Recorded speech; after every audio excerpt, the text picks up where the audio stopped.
Her hands were shaking. Not mine. Hers. I hadn't said anything yet. Hadn't told her my name, hadn't mentioned my father's funeral 3 days ago, hadn't explained why I showed up at a stranger's door with a suitcase that barely zipped and $17 in my wallet. All I'd done was stand at her doorway and let the cold follow me in. And this woman, this silver-haired stranger named Viola. Her eyes dropped to my necklace for just half a second, and her fingers clenched like she'd touched something hot. Then she looked at me and whispered it. "Your mom died right after you were born." I hadn't told her that. I had never told anyone that. And the only way she could possibly know was if she was there. But I'm getting ahead of myself. Let me take you back 3 days. Let me take you back to the frozen driveway. The cemetery sits on a hill outside Whitmore, Pennsylvania, where the wind doesn't blow so much as decide about you. I stood in the back row at my father's burial. Not by choice exactly, more by 32 years of muscle memory. When you spend your whole life being placed at the edges of rooms, your feet just learn where to go. Derek was up front. Of course he was. Shaking hands. Receiving hugs. He fought hard. We'll miss him. Every word polished smooth. Every gesture practiced in some mirror I'd never seen. My brother has always known how to perform grief. People lined up to touch his shoulder. Nobody glanced back at me. I held my mother's necklace through my coat. A thin silver chain. A small oval pendant. On the back, in handwriting I'd memorized but never seen move, May 22nd. The day I was born. The day she died. The only thing of hers I'd ever held. I had white daisies. Someone once told me my mother liked daisies. I don't even know if that's true.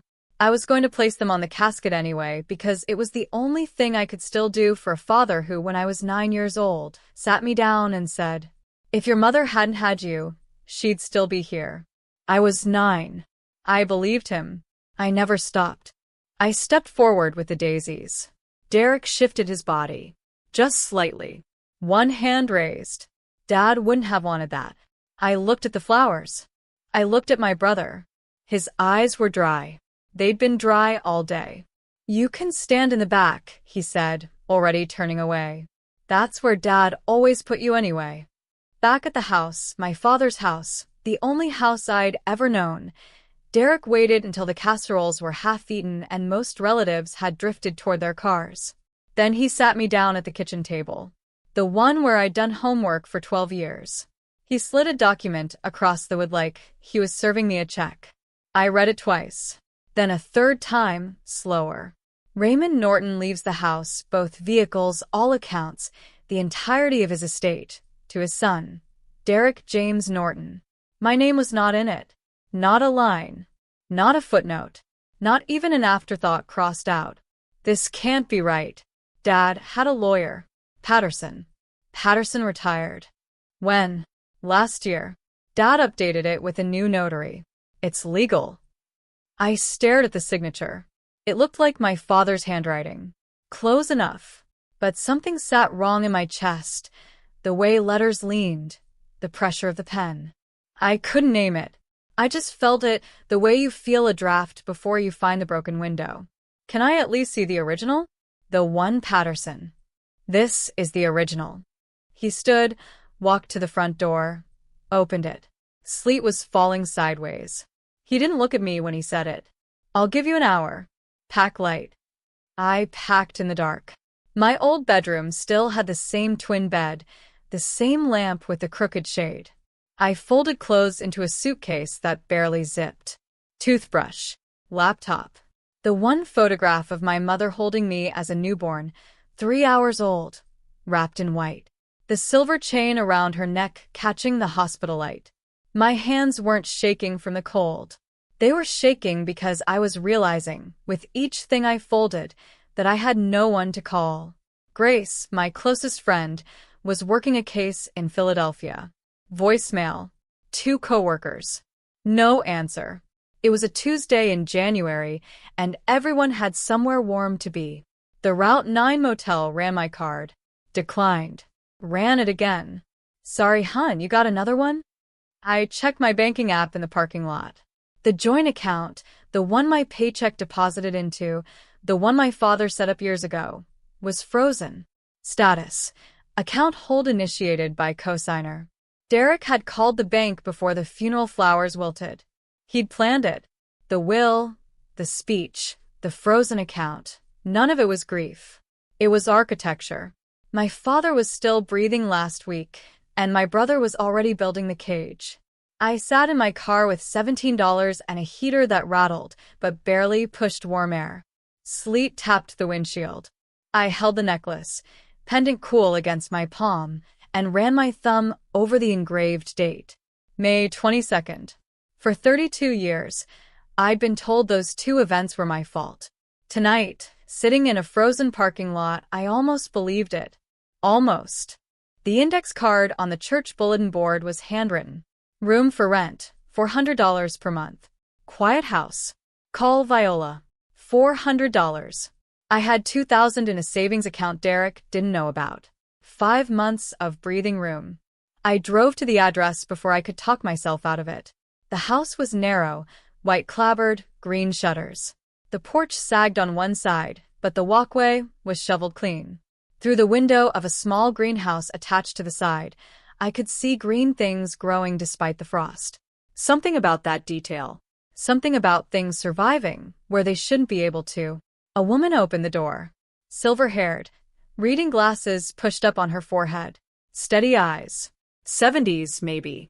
The kind of stillness that comes from having already survived the worst thing. I said I was there about the room. She looked at me, then her gaze dropped, just for a half second, to the necklace resting against my collar. Her hand twitched, a quick clench of her fingers. Then nothing. A decision made so fast I almost missed it. Come in. I'm Viola Henderson. The room smelled like lavender and old wood. One bed, one nightstand, one window facing the backyard. I said I'd take it, and my voice cracked on the last word. Viola looked at me for a long moment. You don't have to explain anything tonight. Just rest. I closed the door behind me and cried for the first time since my father died. Not from sadness. From the simple shock of someone being kind.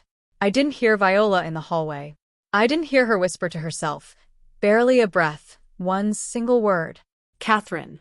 3 days later, Derek walked into my workplace and told my boss I was having a mental health crisis. I found out through Linda at reception. He said you're dealing with some personal issues. Mental health stuff.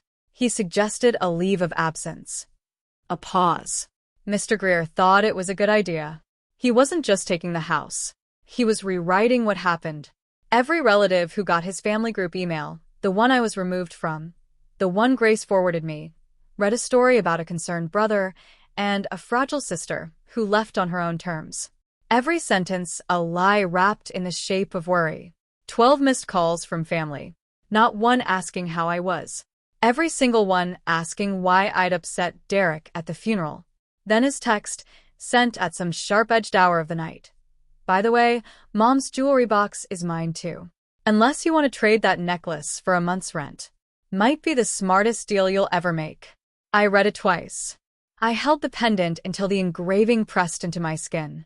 He wanted to barter for the only thing my mother ever touched. I called Grace. Your dad used Patterson for 20 years. Why switch at the last minute? I told her everything, the will, the account, the email, the visit to my office.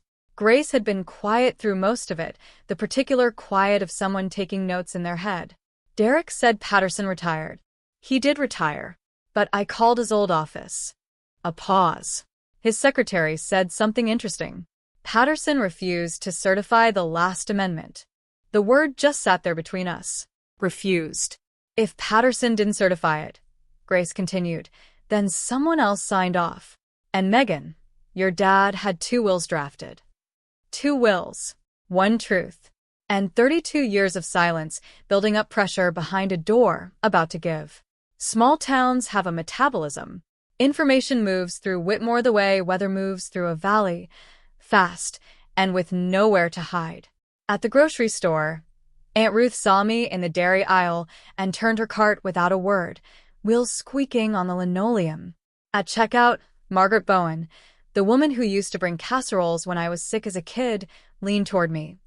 I heard you walked out on your brother right after the funeral. Shame, Megan. Your father just passed. I opened my mouth, closed it, because defending myself meant playing Derek's game on Derek's field. He'd written the story. Everyone had already read it. That night, Viola set a mug of chamomile on the counter without asking. She'd heard the phone call. She didn't ask about it. She just waited, the way people do when they know more than they're saying. And I was starting to think Viola knew quite a lot more than she was saying. Grace found Diane, Patterson's secretary of 30 years, on a Saturday morning. Patterson had refused to certify the amendment because the signature didn't match his records. He told whoever brought it in that he wouldn't notarize it. So they found someone else. Someone who came in after Patterson left, carrying the amendment pre-signed, asking for a copy to be filed. Tall. Mid-30s. Black Audi. Derek drove a black Audi. The notary who certified your father's will, I said slowly. Grace, Derek has a business partner. Frank Marshall. He's a notary public. A notary who is also your brother's business partner. Yes. Grace's pen stopped tapping. Megan, that's not a coincidence. That's conspiracy. I didn't need to prove Derek wrong. I needed to find who helped him lie. And now I had a name. Derek came to Viola's house on a Monday. He didn't knock. He pounded 3 hits that rattled the front window. Viola opened the door before I could stop her. Derek scanned the hallway, found me, jabbed a finger toward Viola.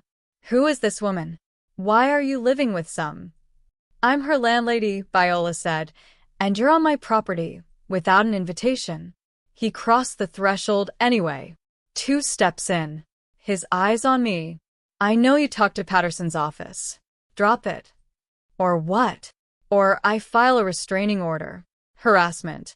Defamation. A pause. I'll make it stick. I held his gaze. My pulse was loud in my ears, but my voice stayed level. You do what you need to do, Derek. Something flickered behind his eyes then. Not anger. Something underneath anger. Something that looked a lot like fear. He left. His tires threw gravel across the walkway, clipped the mailbox on the way to the road. Viola locked the door. Turned to face me. And the gentle landlady was gone. In her place was a woman carrying something heavy that she'd been holding for a very, very long time. Megan, she said. Sit down. I need to tell you something about your mother. The shoebox had been in her closet for 32 years. She opened it slowly, the way you open something that hasn't been touched since the last time the world was a different shape. Old photographs, faded Polaroids, scalloped edges. She slid one across the table. A young woman, dark hair, late 20s, tired eyes that still somehow smiled. She was holding a newborn wrapped in white. Around her neck, a silver chain with an oval pendant. My necklace. On my mother. 3 hours after I was born. That's Catherine, Viola said. And that baby is you. I couldn't speak. I was your nurse. Your mother hired me when she was 7 months pregnant. She knew the delivery would be dangerous. The doctors told her to terminate. A pause. She refused. She knew she might die. She knew. And she chose you anyway. Another photograph. Catherine in a hospital bed, pale but smiling, pressing her lips to the top of a tiny head. My head. She held me for 6 hours before the end, Viola said. She whispered my name over and over. She'd already picked it. Megan. It means strong. My throat closed. 32 years. 32 years I'd been told I killed my mother by arriving. My father said it so many times it became weather, became gravity, became the simple and obvious fact of what I was. And now this woman, this stranger, who was somehow not a stranger at all, was telling me the opposite. My mother knew, and she chose me anyway. May 22nd, I whispered, touching the pendant. The day you arrived. The day she left. She engraved it herself. 2 weeks before the delivery. Viola reached across the table and put her hand over mine. Your mother told me something before she died. She said, Raymond will try to erase her. Her voice didn't waver. I won't let him. The trust had been waiting for 32 years. My mother came from money. Old money, quiet money, the kind that doesn't announce itself. She'd set up an irrevocable trust in my name during her pregnancy, managed by a lawyer named Thomas Aldridge, completely separate from anything Raymond Norton had ever touched.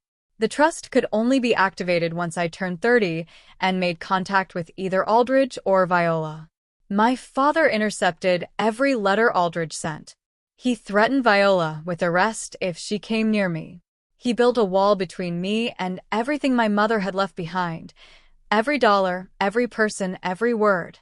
When she set it up, there was $800,000 in principal. That was 32 years ago. Viola, I said. My voice came out strange. Quiet. How long have you been in Whitmore? 5 years. When I heard Raymond was sick, I put up the room for rent and prayed you'd walk through that door. A pause. God has slow timing. But he showed up. Thomas Aldridge answered his door in a cardigan and reading glasses. 78 years old, sharp-eyed, the kind of man who files things correctly and remembers why. I've been waiting for this visit for a very long time, he said. He opened a fireproof safe and pulled out a manila envelope sealed with wax. Certified copy of my father's original will, 1996. Grace opened it, read it, looked at me.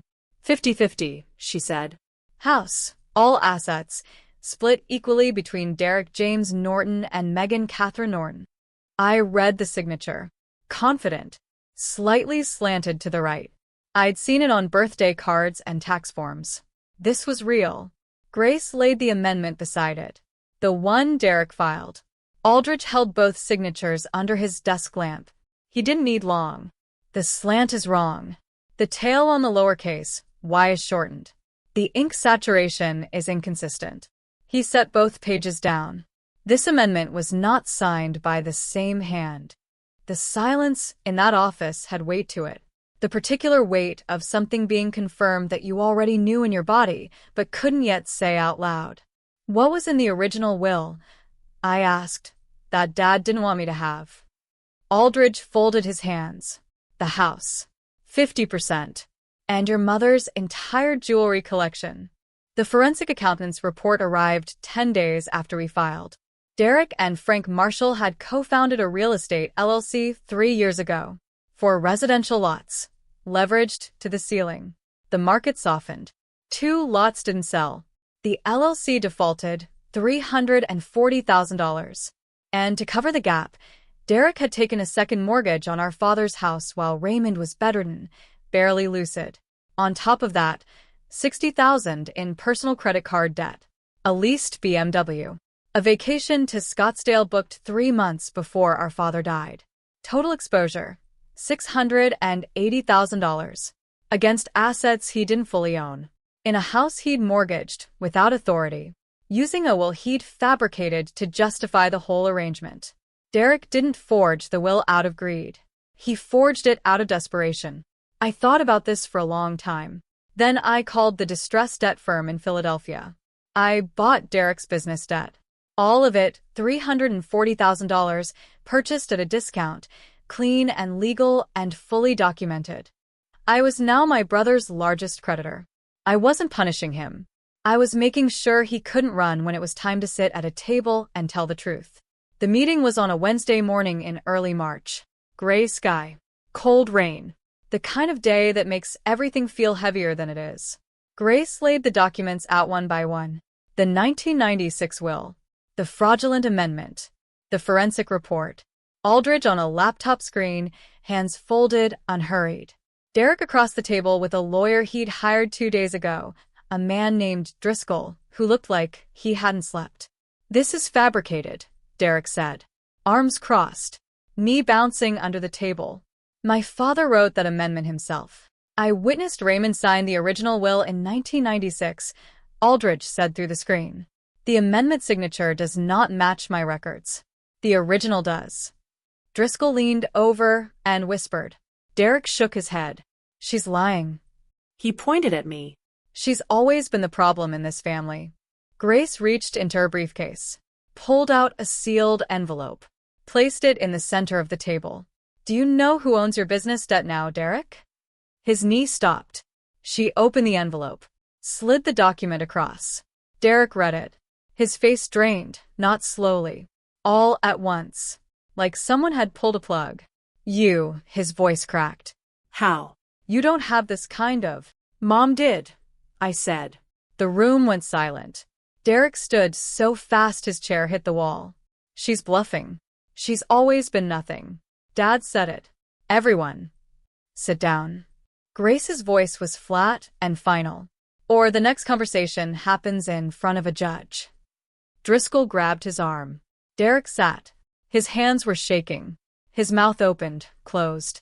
For the first time in my life, my brother had nothing. No comeback, no performance, no story to spin. He was looking at me the way you look at someone you've underestimated so completely that the reality of who they are doesn't fit inside your understanding. I didn't smile. I didn't gloat. I folded my hands on the table. I'm not here to destroy you, Derek. I'm here because you refused to do the right thing when I asked nicely. Grace read the terms. 3 conditions. The fraudulent amendment acknowledged in a sworn statement. The original will restored, 50-50. A written retraction sent to every family member he'd poisoned with his version of events. And the $340,000 in debt restructured. Reduced interest, 5 years to repay. A path forward. More mercy than he'd earned. If you refuse, Grace said, we file criminal charges for felony forgery, refer the notary case to the state licensing board, and pursue full debt collection on the original schedule.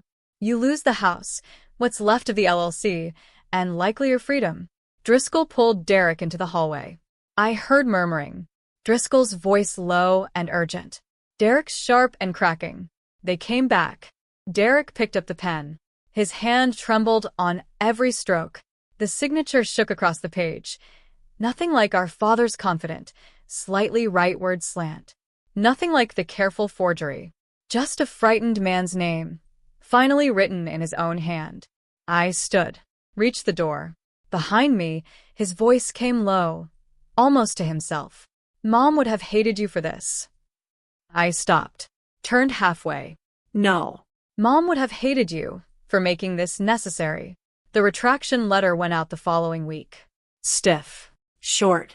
But accurate. Frank Marshall's notary license was suspended within 6 weeks.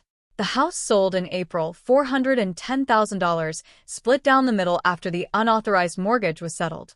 Derek's half barely covered what he owed. Mine went into savings. I didn't keep the house. I didn't want it. That house held 32 years of silence, and I'd had enough silence to last a lifetime. Aunt Ruth called me crying. Uncle Howard came by with a box of old photo albums, loose snapshots, handwritten recipes. Your mother would be proud. He set down the box. I should have said that at the funeral. I should have said a lot of things. Some people came back. Some didn't. Both were answers and both were enough. In June, I signed a lease on a small office on Birch Street. 2 rooms, a bathroom, a window facing the town square. I registered the business with the state. Norton and Daughters Accounting Services. Knott and Sons. Not a family dynasty. A name that says exactly what it means, that the women in this line do the work, keep the books, and build what lasts. My first clients were women. A single mother who'd never filed quarterly taxes. A widow left with a tangle of unpaid invoices and no records. A young woman starting a landscaping business who needed help setting up payroll. I charged what people could pay. For the ones who couldn't, I worked out a plan. My mother left me enough to do this right. I put one photograph on the wall behind my desk. Catherine, holding me, 3 hours old. The silver necklace catching the hospital light. 4 months later, my phone rang on a Saturday afternoon. Derek Norton. I almost didn't answer. I'm not calling to fight. His voice was different. Lower. Tired in a way that wasn't about sleep. I wanted you to know something. Dad told me something when I was 8. He sat me on the porch and said if Mom hadn't gotten pregnant with you, she'd still be alive. A pause. He said it like he was giving me a fact. And I believed him my entire life. He told me the same thing, Derek. A long silence. I know that now. Another silence. I'm sorry. Not because the lawyer told me to. I sat with that. The apology didn't undo the frozen driveway. It didn't undo the email to Aunt Ruth, the visit to my employer, the 32 years of being subtracted from rooms, from photographs, from plans. It didn't give me back a single birthday my father refused to acknowledge. But it was the first honest thing Derek had said to me since we were children. And honesty, even late, costs something. I could hear what it cost him. Thank you, I said. But I need you to understand. Sorry doesn't undo 32 years. I'm not closing the door on you. But I'm not opening it wide either. I know. Good. We sat in the quiet for a few more seconds. Then he was gone. No promises. No goodbye. Just two people who grew up in the same house, only now beginning to see each other clearly.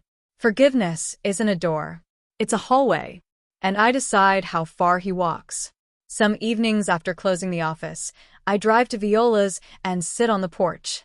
The one I rebuilt, new railings, new steps, white paint still bright. The summer sun sets late over the valley and turns the garden into something that looks painted. I think about my father on these evenings. I don't hate Raymond. I don't love him either. I understand the shape of him. A man trapped inside a loss he couldn't survive, who loved Catherine, and when she died, needed somewhere to put all that grief that he couldn't carry. A newborn can't fight back. Can't argue. Can't defend herself. I was the perfect vessel. He didn't beat me. He didn't scream. He just subtracted me from conversations, from plans, from photographs, year by year, room by room, until I barely existed in my own home. Context doesn't cancel accountability, but it does explain the shape of things. I lean back in the porch chair. Crickets start their shift. Viola's kitchen light comes on behind me. I hear the clatter of pans. Through the window of her greenhouse, the small attached one, visible from the front walk, green things still grow despite everything. They were growing the first day I came to this door with a suitcase that barely zipped and $17 in my wallet. I noticed them then without knowing why they mattered. They still grow now. They kept growing the whole time. Megan. Dinner's ready. Pot roast. I lock the office door. Walk down the sidewalk toward the house where the porch light is on, and the windows glow warm, and something that smells like rosemary and home drifts through the screen door. Behind me, the sign reads Norton and Daughters. Ahead, a woman who kept her promise for 32 years is setting the table. I wear the necklace every day, not as a keepsake, not as a memorial. The pendant rests against my collarbone, warm in summer, cool in winter, always there. The engraving has worn smooth from years of my thumb pressing the date, but I can still feel the numbers if I push. May 22nd. Two events that spent 32 years feeling like a curse. My mother knew the delivery might kill her. She sat in a rocking chair on a hospital patio and made a list of every lullaby she wanted to sing to me, ranked by tempo, because she thought slow songs would help a baby sleep better. She engraved a date and a secret serial number into a silver pendant and placed it around her neck, so that someday, decades later, a woman at a bank could type those numbers into a computer and say match confirmed and slide a piece of paper across a table with a number on it. That changes everything. She built the road before I ever had to walk it. She never met me. She held me for 6 hours, and then she was gone. But she knew my name. She chose it because of what it meant. Strong.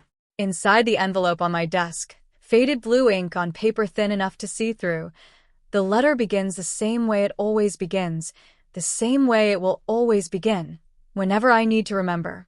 You're kicking right now.